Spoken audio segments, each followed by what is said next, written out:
Bapak, Ibu, Saudara, dimanapun berada, jumpa kembali dalam renungan pada hari ini. Kita akan mendengarkan renungan yang diambil dari kitab Ester pasal 8 ayat 1 sampai ayat yang ke-17. Sebelum kita bersama akan merenungkan dan mendengarkan firman Tuhan bagi kita pada hari ini, mari kita merendahkan diri di hadapan Tuhan, kita berdoa. Bapa kami di sorga, kami mengucap syukur kepada Tuhan untuk kekuatan, kesehatan yang Tuhan anugerahkan dalam hidup kami. Engkau begitu setia ya Tuhan memelihara kehidupan kami. Saat ini kami akan bersama untuk mendengarkan firman-Mu. Tuhan berkati kami agar dalam kesetiaan, kesungguhan kami mau terus belajar dan kami mau terus setia melakukan kehendak Tuhan dalam kehidupan ini. Amin. Saudaraku yang dikasih dalam Tuhan Yesus Kristus, tema firman Tuhan untuk kita yang akan kita renungkan dari kitab Ester pasal 8 ayat 1 sampai 17, yaitu pemeliharaan Tuhan. Saudaraku yang dikasih dalam Tuhan Yesus Kristus, Allah selalu memiliki cara yang ajaib untuk memelihara kehidupan kita sebagai anak-anaknya.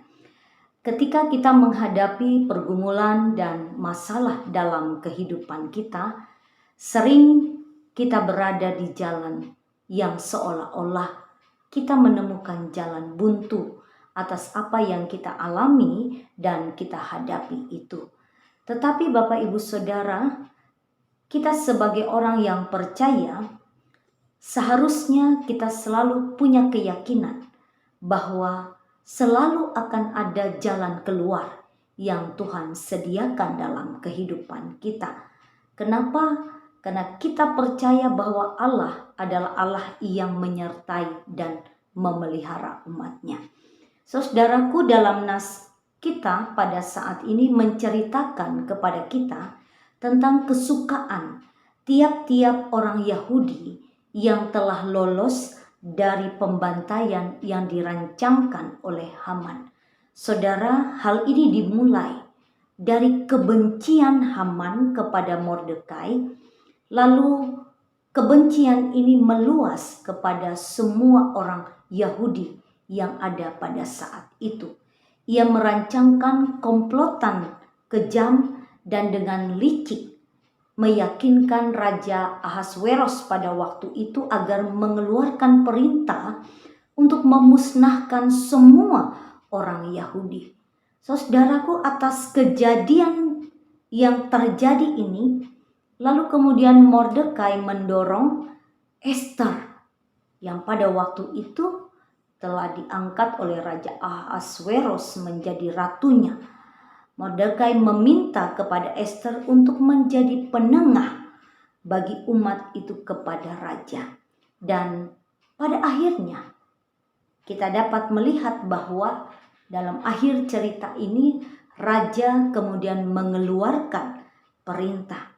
Dan perintah raja yang kedua ini memungkinkan bagi orang Yahudi menang atas musuh-musuh mereka. Dan mereka mendapatkan kelepasan dari maut.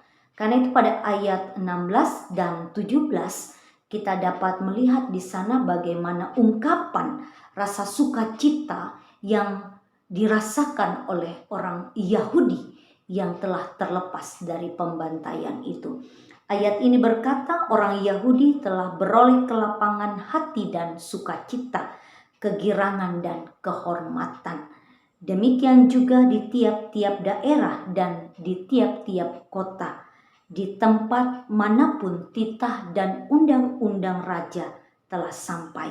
Ada sukacita dan kegirangan di antara orang Yahudi dan perjamuan serta hari gembira dan seterusnya.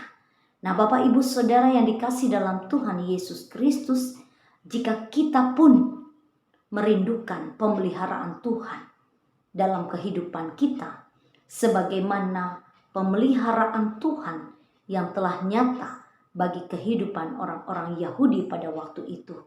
Maka hal yang pertama yang dapat kita lakukan adalah kita perlu ketekunan dalam menantikan pertolongan Tuhan. Bahkan di saat hampir-hampir kita mengalami keputusasaan. Karena dalam ketekunan dan keyakinan akan kuasa Tuhan, maka pada akhirnya kita akan memperoleh penyertaan dan pertolongan Tuhan itu dalam kehidupan kita. Dan hal yang kedua yang perlu kita pahami dan lakukan adalah, saudara, tidak selalu mudah untuk kita memahami cara Tuhan memelihara kehidupan kita. Tuhan memelihara umatnya dengan caranya yang ajaib. Bahkan cara Allah itu melampaui dari pengertian kita manusia yang terbatas. Allah juga tidak pernah keliru dalam bertindak. Karena itu Bapak Ibu Saudara, mari kita tetap bersyukur atas setiap keadaan yang Tuhan izinkan terjadi dalam kehidupan kita.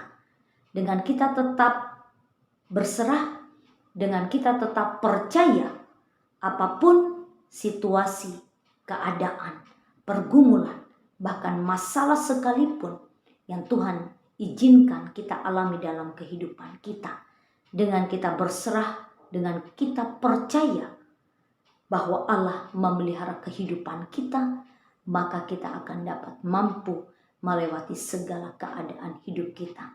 Sebab Tuhan adalah pemelihara dalam kehidupan kita. Tuhan memberkati kita. Amin. Mari kita tutup firman Tuhan ini dengan berdoa. Terima kasih Tuhan Yesus untuk firman Tuhan kepada kami. Ya Tuhan, tolonglah kami agar kami senantiasa tetap kuat, tabah, sabar menghadapi berbagai situasi dan keadaan yang terjadi dalam kehidupan kami. Kami percaya Tuhan pelihara hidup kami. Kami percaya Tuhan buka jalan kepada kami. Terima kasih Tuhan atas pemeliharaanmu dalam hidup kami. Amin.